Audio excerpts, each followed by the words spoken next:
Imagine the moment just before sunrise. The sky is still dark, but there is something on the horizon. A thin line of gold, so faint you might mistake it for imagination. The world is quiet. The birds haven't started yet. The air is cool and perfectly still. And then it comes. Slowly at first, then all at once. Light flooding across the sky, chasing the shadows back, turning the world from gray to gold to brilliant, blinding white. The ancient Greeks believed that was him, driving his chariot across the sky, pulling the sun behind him, lighting the world for another day. His name was Apollo, and he was perhaps the most beloved god on all of Olympus. Not the most powerful, not the most feared, but the most admired, the one the Greeks looked at and saw everything they wanted to be. Beautiful, intelligent, gifted, radiant. A god of light in every sense of the word. Welcome back to Gods of Olympus. We have traveled through darkness for 2 episodes, into Poseidon's depths and Hades' shadows. Today we rise back into the light. This is the story of Apollo. Part 1. A birth nobody wanted. For a god so associated with light and warmth, Apollo's birth was surrounded by extraordinary cruelty. His mother was Leto, a Titaness, a divine being of great beauty, who caught the attention of Zeus and became pregnant with twins.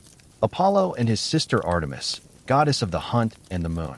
When Hera discovered what had happened, she was furious, as she so often was when Zeus's wandering attention produced children. And this time, she decided to make an example. Hera declared that Leto could not give birth on any land that was solid and connected to the earth. She sent the serpent Python, a monstrous creature of enormous power, to pursue Leto across the world, ensuring she could never rest anywhere long enough to deliver her children.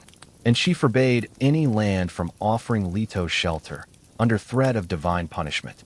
Leto wandered in agony, heavily pregnant, unable to find a single place that would take her in. Island after island turned her away. Region after region closed its doors. Finally, she came to a small, floating island called Delos. Because Delos was not fixed to the seafloor, it drifted. Hera's declaration technically didn't apply to it.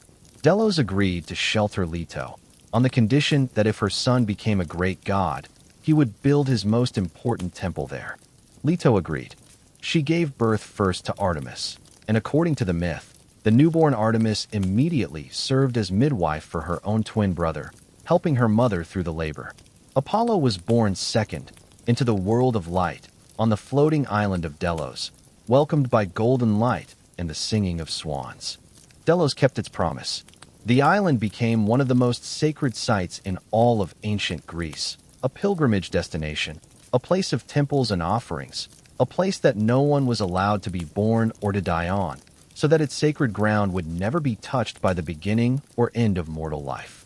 Part 2. The Slaying of Python. Apollo was barely born before he had his first act of vengeance to carry out.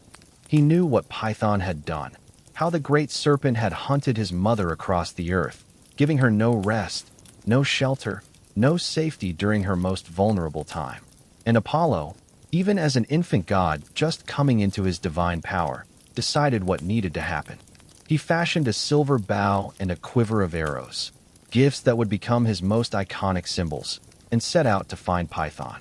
He found the serpent at Delphi, on the slopes of Mount Parnassus. The battle was brief. Apollo's arrows were the arrows of a god, and Python, for all its enormous power, fell beneath them. Apollo killed Python and claimed Delphi as his own. But killing a creature that's sacred, even a monstrous one, carried consequences. Apollo had to undergo purification for the act of taking such a life. He spent years in a kind of divine penance, serving a mortal king, before he was considered clean. This detail matters because it shows something important about how the Greeks thought about their gods. Even divine beings were bound by certain moral and spiritual laws. Power alone wasn't enough. Even Apollo, radiant, beloved Apollo, had to answer for what he had done.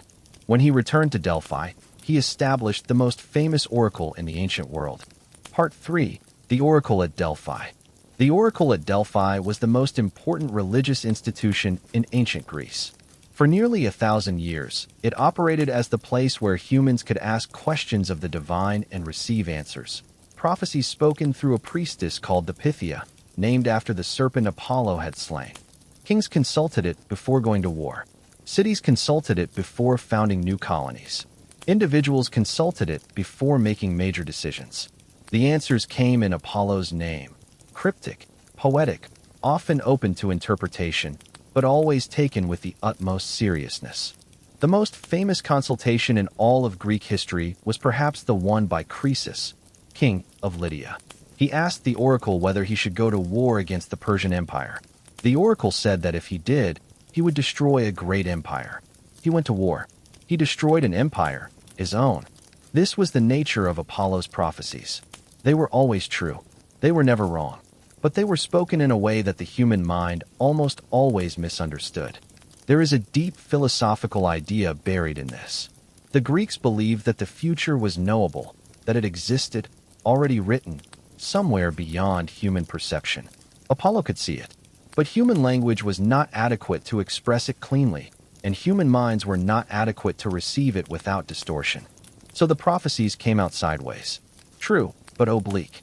Accurate, but interpreted through the filter of human hope and fear, which always bent the meaning toward what people wanted to hear rather than what the words actually said. Apollo didn't deceive. Humans deceived themselves. Above the entrance to the temple of Apollo at Delphi were carved two phrases. The first, know thyself. The second, nothing in excess. These were not just decorative mottos. They were instructions for how to approach the oracle, and by extension, how to approach life itself. Before you ask the god for answers, understand who you are.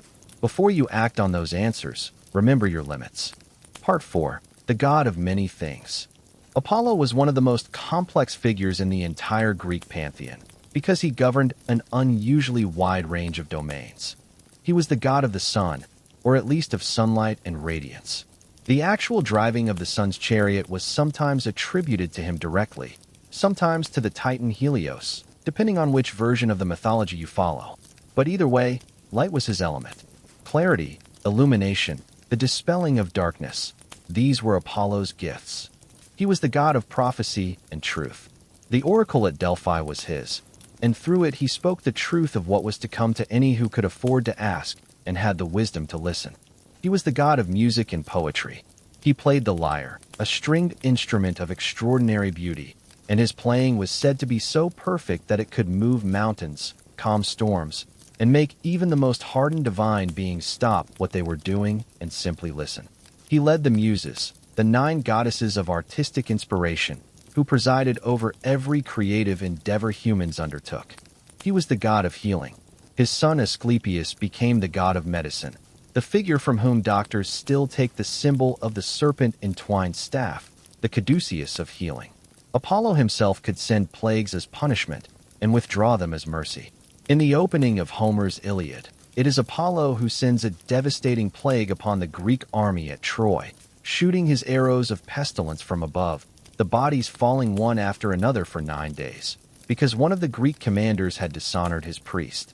He was the god of archery, though in a very specific way, where his twin sister Artemis was the goddess of hunting, of the wild, of the chase, of the kill. Apollo's archery was more symbolic. His arrows represented the sudden striking of plague or of divine punishment, the arrow that comes from nowhere and cannot be avoided. And he was the god of youth and beauty. He was eternally young in the myths, never aging, always radiant, always perfectly formed. He represented the ideal of what the Greeks called kalos kagathos, beautiful and good, the combination of physical perfection and moral virtue that Greek culture held as its highest aspiration. Part 5. The Loves of Apollo. For a god of such beauty and such gifts, Apollo had remarkably little luck in love. His romantic history is one of the most bittersweet threads in all of Greek mythology, a series of loves that ended in tragedy, transformation, and loss. It's almost as if the god of light was fated to cast long shadows in this one part of his existence. His most famous love was Daphne, a beautiful nymph, daughter of the river god Peneus. Apollo saw her and fell in love immediately, deeply, completely. He pursued her across the countryside. But Daphne did not want to be caught. She had sworn to remain a maiden, devoted to the hunt like Artemis, free from the entanglements of love. She ran from Apollo with everything she had. As Apollo was about to catch her, Daphne cried out to her father for help, and Peneus transformed her, her skin becoming bark, her hair becoming leaves, her arms becoming branches, her feet taking root in the earth. She became a laurel tree in the moment Apollo reached out to touch her. Apollo stood with his arms around a tree and wept. He declared the laurel his sacred tree. He wore a laurel wreath on his head from that day forward. He ensured that laurel would be used to crown victors and poets and heroes throughout the ancient world. He could not have her, but he could make sure that her form was honored in every moment of human achievement. The laurel wreath that crowned Olympic champions, Roman emperors, and great poets. All of it came from Apollo's grief at the loss of Daphne. Another love was Hyacinthus, a beautiful young man, a Spartan prince, whom Apollo genuinely cared for. They spent their days together, playing sports, competing, enjoying each other's company in the way that Greek mythology sometimes depicted between gods and mortals they favored. But Zephyrus, the west wind, also loved Hyacinthus, and Zephyrus was jealous. One day, Apollo and Hyacinthus were throwing a discus together. Apollo threw it high and far, but as it came down, Zephyrus blew it off course with a gust of wind. The discus struck Hyacinthus in the head. He fell. Apollo held him as he died, and could do nothing. Even a god of healing cannot stop what the fates have already decided. From the blood of Hyacinthus, Apollo caused a flower to grow. We call it the hyacinth today. On its petals, Apollo marked the letters Ai, the Greek cry of grief. Caronis was a mortal woman Apollo loved. While she was pregnant with his child, she betrayed him by marrying a mortal man. A white crow, Apollo's sacred bird at the time, told him what had happened. In his fury, Apollo had Caronis killed, but he saved the unborn child, cutting him from her womb and giving him to the centaur Chiron to raise. That child was Asclepius, who would become the greatest healer the world had ever seen. And in his grief and anger, Apollo turned the crow's feathers from white to black. Crows have been black ever since. Part 6. Apollo and the Trojan War. Apollo played one of the most significant roles in the Trojan War, the great conflict that defined an entire era of Greek mythology. He sided with the Trojans, not because he had no love for the Greeks, but because the Greeks had committed a specific offense against one of his priests, Chryses, whose daughter had been taken captive by the Greek commander Agamemnon. When Chryses begged for her return and was refused, he prayed to Apollo, and Apollo answered. For 9 days, his plague arrows fell on the Greek camp. Soldiers died by the hundreds.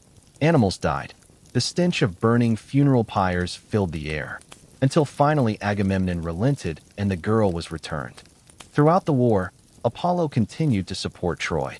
He guided the arrow that killed Achilles, the greatest Greek warrior, seemingly invincible, who had only one vulnerable point on his entire body: his heel.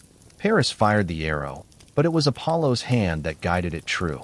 And he tried, unsuccessfully, to save Hector, the greatest Trojan warrior, from his fate at the hands of Achilles. Some myths say Apollo walked beside Hector in his final hours, a companion until the very end. There is something in Apollo's role in the Trojan War that feels distinctly human. He had favorites. He held grudges. He intervened when people he cared about were wronged, even when the larger conflict was bigger than any single grievance. Part 7. The Light that Illuminates.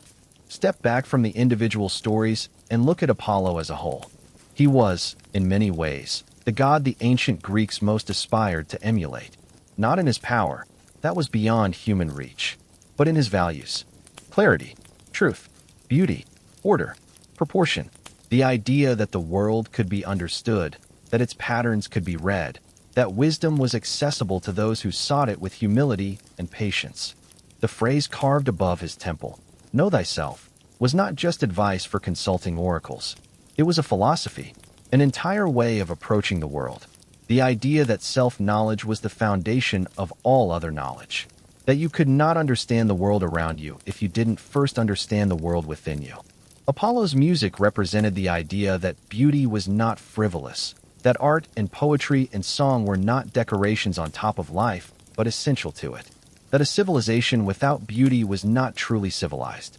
His healing represented the idea that the human body was worth caring for, that suffering was not simply fate to be endured, but something that could sometimes be addressed, sometimes be relieved.